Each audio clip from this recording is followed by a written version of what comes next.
À l'époque, j'exerçais la pêche professionnelle et j'exerçais une activité l'été de promenade en mer, pêche en mer avec les touristes. Voilà.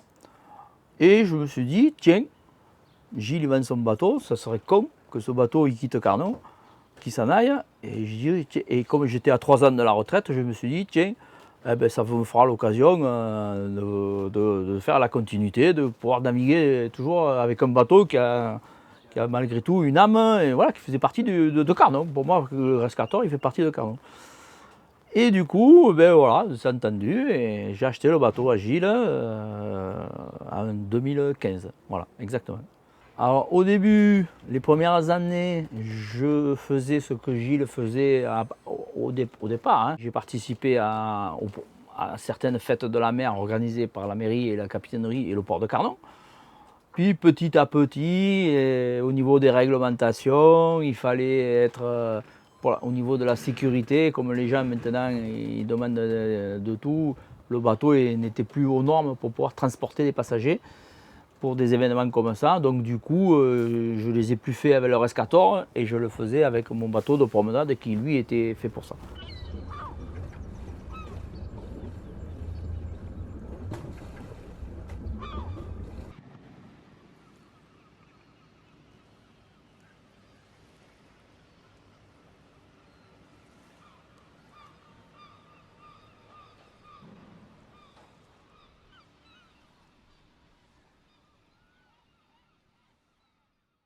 Le moteur, il a 30 ans. C'est quelque chose qui ne se fait plus de nos jours et pourtant, c'est le meilleur apport pour un bateau de plaisance comme nous. Mais disons que s'il fallait qu'il pêche encore avec ce moteur, bon, il serait complètement dépassé. Alors le moteur est un Baudouin, je ne sais pas si vous l'entendez, il n'était pas pied noir, mais après il aurait mis des lettres parce qu'il fait po po po po po po po po po. Alors Gilles, je l'ai connu le jour où il est arrivé avec le Rescator à Carnon. On passait les filets et d'un coup on a vu arriver ce bateau. J'ai dit tiens, qu'est-ce que c'est ce bateau? Voilà. Et puis après, de fil en aiguille, on en a parlé, on a discuté, et voilà, après, on s'est connus comme ça.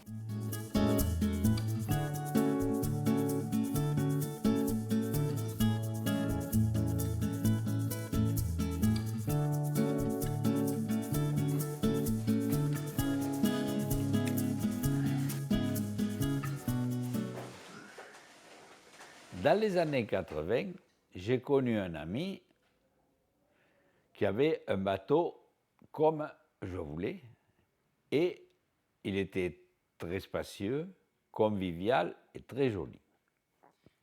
Donc, mon épouse et moi, nous nous sommes dit, pourquoi pas avoir le même?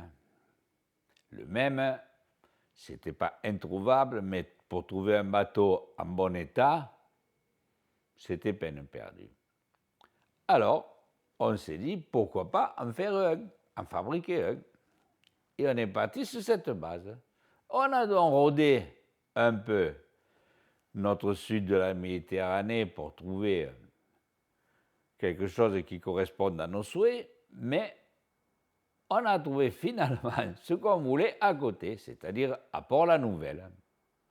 Un sardinier en très mauvais état, qui allait être réformé et détruit, qui appartenait à M. Lubrano.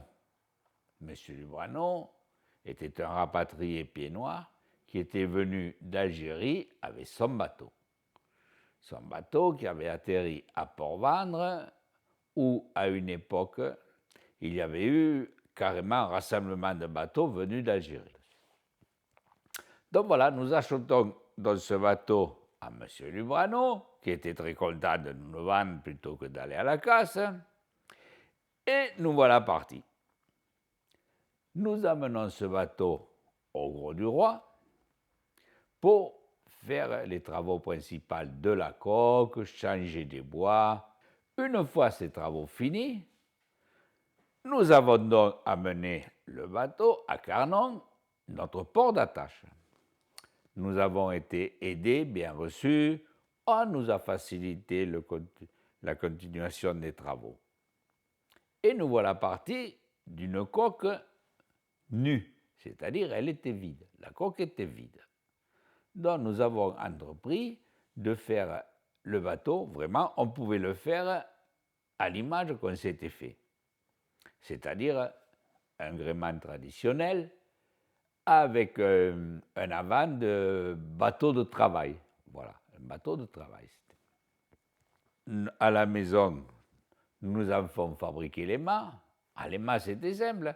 C'était des poteaux télégraphiques qui venaient de Langogne, en Lozère, hein, et qui avaient été façonnés pour faire un mât. Alors, on a attaqué cette construction de la cabine. On a dû quand même acheter une quinzaine de mètres cubes de bois. Et quelque chose entre 180 et 200 kilos de visserie, tout confondu. Hein. Faire comme un chalet, une maison, voilà. C'est une maison sur l'eau. Hein. En gros, c'est ça. Et ça nous a pris, le cabinage nous a pris tout un été, et en hiver, on a décidé de faire l'intérieur. On voulait pas faire un bateau de luxe, mais un joli bateau, avec du bois noble surtout. Voilà, donc le travail, en tout, m'a pris 2 ans. Et après, il est devenu la mascotte de Carnon.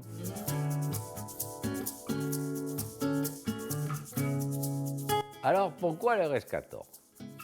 Il nous a fallu trouver un nom pour ce bateau qui soit joli et un peu historique. Donc, nous avons opté pour le bateau de Geoffrey de Perrac dans le film d'Angélique, qui était un bateau traditionnel en bois, et ce nom nous a plu. Donc, c'est vrai que ça y allait bien, ça y allait bien. Voilà. Et après est venu le baptême. Après avoir coupé le serpent, nous l'avons baptisé. Parce que ce bateau, je ne sais pas si vous l'avez dit, s'appelait le Purgatoire. Donc, pour appeler le Rescator, il faut le baptiser. Donc, ma fille Lydia était la marraine, elle a coupé la bouteille de champagne sur le bateau, et pour le baptiser, nous avons fait une grosse fête au port de Carnon. Et le clou du repas, ça a été un gâteau à l'effigie du Rescator. Voilà, ça a été une journée très arrosée. Et donc voilà, le baptême s'est passé comme ça s'est bien passé. Voilà. Et depuis ce jour-là, le bateau a été très médiatisé. Voilà.